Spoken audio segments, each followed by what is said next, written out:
removed from the 58 Chinese migrants who died in the back of a lorry on that occasion. And it was only because police noticed a strange stitching on the belts of one of the migrants that they then found the identity documents of that migrant stitched into his belt, and that then gave them the possibility of going back to his village in China and then finding out the identity of all the other people on that trailer that they've eventually got to the name. So if it's been done in that way and all the identity documents have been removed from these people, it may take a very, very long time to identify the victims, and they'll have to use DNA and contacts in China who might believe that their family members might have been on the move. So it could be a very complex process. In the meantime, of course, police also want to know how it was that this trailer arrived in the UK with the people on board.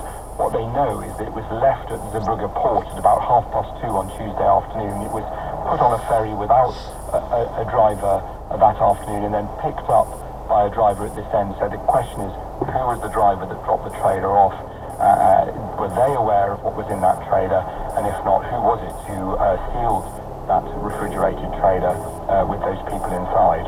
Right, Daniel, thank you for that. Let's speak to Lucia Bird, who's a senior analyst at the Global Initiative Against Transnational Organised Crime. Lucia, thank you so much for joining us on the programme. Obviously, this is a very, very tragic case. How big of an issue is people smuggling and trafficking into the UK?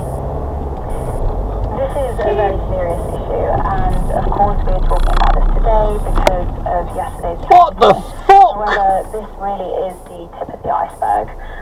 This is a huge global phenomenon. If we're talking about people smuggling, then the smuggling of migrants into the EU and into the UK is huge. Exact numbers are extremely difficult to come by, of course, due to its illicit nature.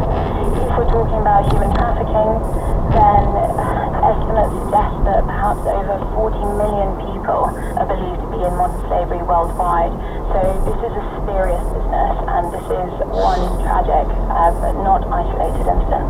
Obviously, we don't know the circumstances around the people on this lorry, and it would be wrong to speculate that. But in terms of checks, border checks, what sort of practices are in place there to stop something like this happening, Lucia? Well, there's a significant number of checks. These are becoming more and more evolved every year. For example, the use of heat-seeking technologies has grown. However, it's simply not possible to check every single container and all freight that is coming through into the UK. And the modus operandi of smuggling and trafficking networks change in reaction. So, for example, we've seen a growth in the use of refrigerated trucks, and this is believed to be partly to evade the heat-seeking technology.